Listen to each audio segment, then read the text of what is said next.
안녕하세요. 성경 읽는 시간입니다. 네, 오늘은 다니엘서 1장부터 3장의 말씀까지 보도록 하겠습니다.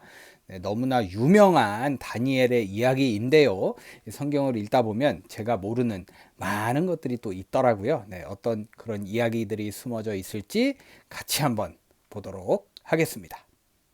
네, 그럼 먼저 다니엘 1장 보겠습니다. 유다의 여호야김 왕 3년에 바빌로니아의 느부갓네살 왕이 예루살렘을 포위하였다.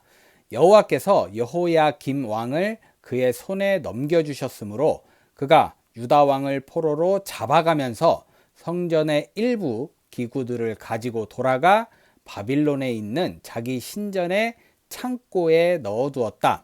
느부갓네살 왕은 궁중 대신 아스부나스에게 명령하여 이스라엘의 포로 가운데 왕족과 귀족 출신으로 신체적인 결함이 없고 잘생겼으며 지능지수가 높고 다방면의 지식을 가졌고 이해력이 빠르고 왕궁에서 섬길 자격이 있는 소년들을 데려오게 하여 그들에게 바빌로니아 말과 학문을 가르치게 하였다. 왕은 또 자기가 먹는 제일 맛있는 음식과 포도주 가운데서 날마다 그들에게 일정한 양을 공급하였으며 3년 동안의 수련 과정이 끝나면 왕 앞에서 섬길 수 있도록 하였다. 네, 엘리트들만 이렇게 뽑아가네요. 참 다른 세상 얘기다, 이런 느낌이 있습니다. 그 뽑힌 소년들 가운데는 다니엘과 하나냐와 미사엘과 아사랴가 있었는데 그들은 모두 유다지파 사람들이었다. 예, 다니엘과 세 친구들이 나오네요. 궁중 대신은 그들의 이름을 바빌로니아식으로 다니엘은 벨드사살, 하나냐는 사드락, 미사엘은 메삭, 아사랴는 아벳느고로 각각 고쳤다. 다니엘은 왕의 음식과 포도주로 자신을 더럽히지 않겠다고 굳게 마음 먹고 궁중 대신에게 자기를 도와달라고 간청하였다. 하나님은 다니엘에게 궁중 대신의 환심과 동정을 사게 하셨다. 그러나 궁중 대신은 왕을 두려워하여 다니엘에게 이렇게 말하였다. 왕이 너희 먹을 것과 마실 것을 지정하셨는데 만일 너희가 헬쑥하여 너희 얼굴이 다른 소년들보다 못하게 되면 왕이 나를 죽일지도 모른다. 네, 그럴 수 있죠. 그래서 다니엘은 궁중 대신이 자기와 자기 친구 하나냐와 미사엘과 아사랴를 감독하게 한 사람에게 가서 이렇게 말하였다.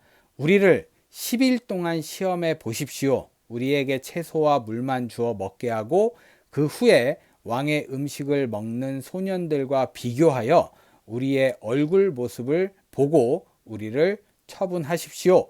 그는 이 제의를 승낙하고 그들을 10일 동안 시험하였다. 그런데 10일 후에는 그들이 왕의 음식을 먹는 다른 소년들보다 더 혈색이 좋고 건강하게 보였다. 네, 이렇게 해서 이제 비건이 생겼다. 네, 그런 느낌이 있긴 하네요. 그래서 그때부터 그는 왕이 지정한 포도주와 음식을 주지 않고 그들이 채식을 할 수 있도록 하였다. 하나님은 이 네 소년들에게 학문과 그 밖의 모든 것을 통달할 수 있는 지혜와 지식을 주셨으며 특별히 다니엘에게는 꿈과 환상을 해석할 수 있는 능력도 주셨다. 왕이 정한 3년 동안의 수련 과정이 끝나자 궁중 대신은 그들을 느부갓네살 왕 앞으로 데리고 갔다. 왕이 그들과 대면하여 이야기해 보니 다니엘과 하나냐와 미사엘과 아사랴가 다른 소년들보다 우수하였다. 그래서 그들이 왕을 섬기는 자들이 되었는데 왕은 그들에게 무슨 문제를 물어도 그들의 지혜와 총명이 그 나라의 어떤 마술사나 점성가보다 10배나 더 낫다는 것을 알게 되었다. 이렇게 해서 다니엘은 페르시아의 키루스 황제 원년까지 그곳 왕궁에 머물러 있었다. 네, 살짝 좀 느낌상 제가 느끼기로는 뭐든 좀 잘하고 잘생기고 좀 잘나야 돼요. 그래야 좀 대접도 받고 어느 곳에 있든지 그런 생각이 드네요. 이렇게 다니엘 1장 마무리 되었습니다. 네, 계속해서 다니엘 2장 보겠습니다. 느부갓네살 왕은 왕위에 오른 지 2년째가 되는 해에 꿈을 꾸고 그것으로 번민하여 잠을 이루지 못하였다. 그래서 왕은 자기 꿈을 해몽할 점장이와 마법사와 무당과 점성가를 불러오게 하였다. 그들이 들어와서 왕 앞에 섰을 때 왕은 이상한 꿈을 꾸고 그 뜻을 알고자 번민하고 있다고 그들에게 말하였다. 그러자 점성가들이 아람말로 왕에게 이렇게 말하였다. 대왕이시여, 아무쪼록 오래오래 사십시오. 그 꿈이 무엇인지 말씀해 주시면 우리가 해몽해 드리겠습니다. 내 명령이다. 너희는 내가 꾼 꿈을 말하고 해몽하라. 그렇지 않으면 내가 너희 몸을 갈기갈기 찢고 너희 집을 잿더미로 만들어 버릴 것이다. 그러나 만일 너희가 그 꿈을 나에게 말하고 해몽하면 내가 너희에게 많은 선물과 상을 주고 큰 영예를 주겠다. 그러니 내 꿈과 뜻을 말하라. 대왕께서 그 꿈을 먼저 말씀해 주십시오. 그러면 우리가 해몽해 드리겠습니다. 너희는 내 명령이 취소될 수 없음을 알고 시간을 벌려는 속셈이 분명하다. 너희가 내 꿈을 말하지 않으면 내가 어차피 너희를 처벌할 수밖에 없다. 너희는 내 앞에서 못된 거짓말을 꾸며 말하기로 합의하고 때가 바뀌기를 기다리고 있다. 이제 너희는 그 꿈을 나에게 말하라. 그러면 너희가 그 꿈을 해몽할 수 있다는 것을 내가 알게 될 것이다. 이 세상에는 대왕께서 알고자 하시는 일을 말할 사람이 하나도 없습니다. 세상에 그 어떤 왕이나 통치자도 점장이나 마법사나 점성가에게 이런 것을 물어본 적은 없습니다. 네, 꿈 얘기도 안 해주고 해몽을 하라는 거잖아요. 꿈도 맞추고 해몽도 맞춰야 되는 정말 어마무시한 조건이 붙어버렸네요. 대왕께서 물으신 것은 너무 어려워서 신이 아니면 그것을 왕께 말할 자가 아무도 없으며 또 그런 신은 사람들 가운데 살지도 않습니다. 이 말을 듣고 왕은 몹시 화를 내며 바빌론의 박사들을 모조리 죽이라고 명령하였다. 박사들을 죽이라는 왕의 명령이 떨어지자 궁중에서는 다니엘과 그의 친구들도 찾고 있었다. 왕의 경호대장 아리옥이 바빌론의 박사들을 죽이려고 나갈 때 다니엘이 그에게 가서 아주 지혜로운 말로 왕이 어째서 그처럼 가혹한 명령을 내렸는지 묻자 아리옥이 다니엘에게 일어난 일을 설명해 주었다. 그래서 다니엘은 즉시 왕에게 가서 꿈을 해몽할 수 있도록 얼마간의 시간을 달라고 요청하였다. 그리고서 다니엘은 자기 집으로 돌아가 자기 친구 하나냐와 미사엘과 아사랴에게 그 일을 설명하고 그들이 바빌론에 있는 다른 박사들과 함께 죽임을 당하지 않도록 하늘의 하나님께 자비를 구하고 이 비밀을 알게 해달라고 기도하자고 하였다. 그런데 그날 밤 환상 가운데 그 비밀이 다니엘에게 나타났다. 그래서 다니엘은 하나님께 이렇게 찬양하였다.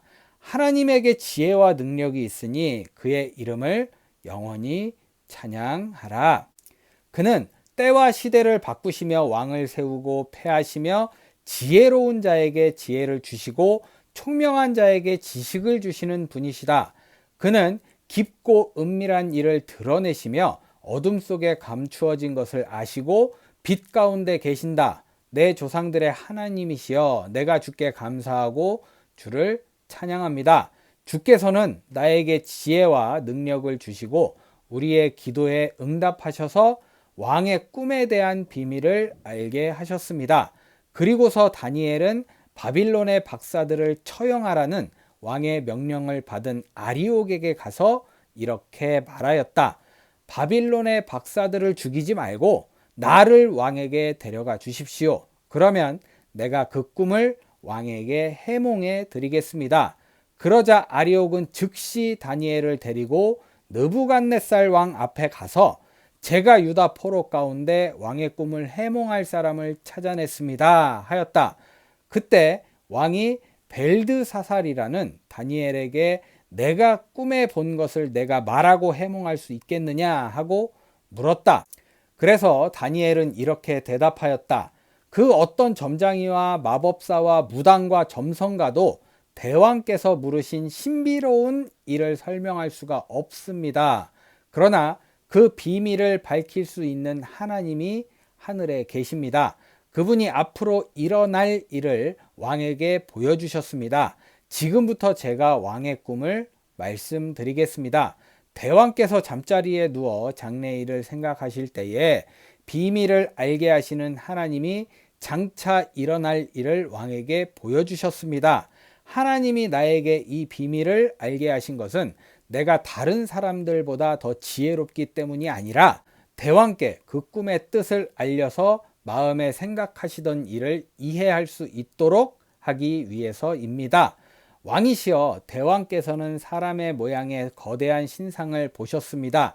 그 신상은 크고 번쩍번쩍 광채가 나며 그 모양이 무섭게 생겼는데 그 머리는 순금이고 가슴과 팔은 은이며 배와 넓적다리는 노시오 다리는 철이었습니다. 그리고 그 발은 일부분이 철이며 일부분은 진흙으로 되어 있었습니다. 대왕께서 그 신상을 보고 계실 때 사람이 손도 대지 않았는데 산에서 큰 돌 하나가 날아와 철과 진흙으로 된 발을 쳐서 부숴버렸습니다. 그러자 철과 진흙과 놋과 은과 금이 일시에 다 부서져서 여름철 타작마당의 겨와 같이 되어 바람에 다 날아가 버리고 흔적조차 없어졌으며 그 신상을 친 돌은 하나의 큰 산이 되어 온 세상을 가득 채웠습니다. 지금까지 제가 그 꿈을 말씀드렸는데 이제부터 그것을 해몽해 드리겠습니다. 왕이시여, 대왕께서는 세상의 모든 왕들 중에서도 가장 위대한 왕이십니다. 이것은 하늘의 하나님이 왕에게 나라와 권세와 능력과 영광을 주셨기 때문입니다. 하나님이 왕에게 온 세상 사람들과 심지어 들짐승과 공중의 새들까지 다스리게 하셨으므로 그 신상의 금머리는 바로 왕이십니다. 왕의 다음에는 왕의 나라보다 못한 다른 한 나라가 일어날 것이며 그 다음 세 번째에는 놋과 같은 나라가 일어나서 온 세계를 다스릴 것입니다. 그리고 마지막으로 네 번째 일어날 나라는 철처럼 강력한 나라가 될 것입니다. 철이 다른 모든 물건을 부수고 박살내듯이 그 나라가 세상의 모든 나라를 쳐서 부숴버릴 것입니다. 대왕께서는 그 발과 발가락이 일부는 진흙으로 되었고 또 일부는 철로 된 것을 보셨는데 이것은 그 나라가 나누어질 것을 뜻합니다. 그러나 대왕께서 보신 대로 거기에는 철과 진흙이 섞여 있었으므로 그 나라에는 철처럼 강한 점도 있을 것입니다. 그 발가락의 일부는 철이요 일부는 진흙으로 되었다는 것은 그 나라의 일부는 강하고 일부는 약한 것을 뜻하며 또 이것은 사람들이 서로 다른 인종과 섞일 것이나 철이 진흙과 합해지지 않는 것처럼 그들이 하나로 결속되지 못할 것을 뜻합니다. 그리고 여러 왕들이 나라를 통치하는 시대에 하늘의 하나님이 영원히 멸망하지 않을 한 나라를 세우실 것입니다.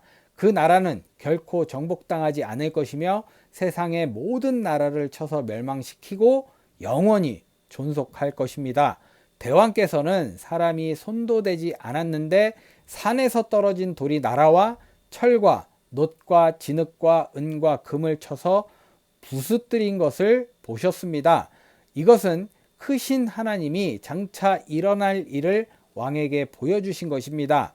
제가 왕에게 말씀드린 꿈과 해몽은 확실하고 믿을만 합니다. 그러자 느부갓네살 왕은 엎드려 다니엘에게 경배하고 그에게 예물과 향품을 갖다 바치라고 신하들에게 명령하였다. 그리고 왕은 다니엘에게 이렇게 말하였다. 내가 이 비밀을 밝혀내는 것을 보니 참으로 너희 하나님은 모든 신들의 신이시며 모든 왕들의 주가 되시고 비밀을 밝혀내는 분이시구나. 그리고서 왕은 다니엘에게 많은 선물을 주고 그를 높은 지위에 앉혀 바빌론도 다스리게 하였으며 또 박사들을 관리하게 하였다. 그리고 다니엘의 요구에 따라 왕은 사드락과 메삭과 아벳느고를 세워 바빌론의 모든 업무를 감독하게 하였다. 그러나 다니엘은 왕궁에 머물러 있었다. 네, 요 내용은 저는 처음 보는 내용이네요. 네, 다니엘도 똑같이 꿈 해몽을 하면서 높은 지위까지 올라가고 정말 대단한 사람이었다라는 걸 느끼게 됩니다. 이렇게 다니엘 2장 마무리되었습니다. 네, 끝으로 다니엘 3장 보겠습니다. 느부갓네살 왕은 높이 27m, 너비 2.7m의 금 신상을 만들었다. 왕은 그 신상을 바빌론도의 두라 평야에 세우고 총독, 지방 장관, 군사령관, 왕의 고문, 재무관, 재판관, 치안 판사, 그 밖에 각 도의 모든 관리들에게 자기가 세운 신상의 제막식에 참석하라고 지시하였다. 그래서 그들은 모두 제막식에 참석하여 느부갓네살 왕이 세운 신상 앞에 섰다. 그러자 전령관이 큰 소리로 이렇게 외쳤다. 이곳에 모인 여러 민족과 백성 여러분, 이것은 왕의 명령입니다. 여러분이 나팔과 피리와 수금과 그 밖의 악기 소리를 들으면 엎드려 느부갓네살 왕이 세운 금 신상에게 절하십시오. 누구든지 엎드려 절하지 않는 사람은 즉시 뜨겁게 타는 용광로에 던져질 것입니다.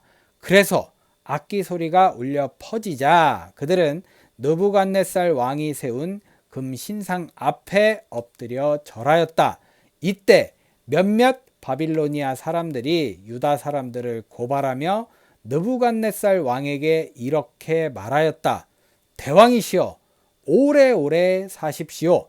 대왕께서는 누구든지 나팔과 피리와 수금과 그 밖의 악기 소리를 들으면 엎드려 금 신상에게 절하라고 명령하셨습니다.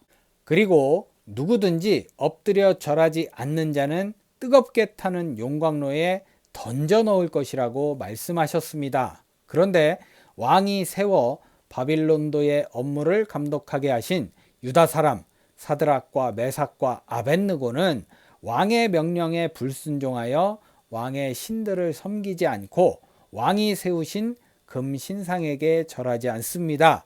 그 말을 들은 느부갓네살 왕은 노발대발하며 그 세 사람을 당장 끌어오라고 명령하였다. 그래서 그들을 끌어오자 왕이 그들에게 이렇게 말하였다. 사드락과 메삭과 아벳느고야, 너희가 내 신들을 섬기지 않고 내가 세운 금 신상에게 절하지 않는다는 말이 사실이냐? 그렇다면 이제라도 너희가 나팔과 피리와 수금과 그 밖의 악기 소리를 듣거든 내가 만든 신상 앞에 엎드려 절하라. 만일 이번에도 너희가 절하지 않는다면 너희를 뜨겁게 타는 용광로에 던져 넣을 것이다. 그렇게 되면 그 어떤 신이 너희를 내 손에서 구해내겠느냐?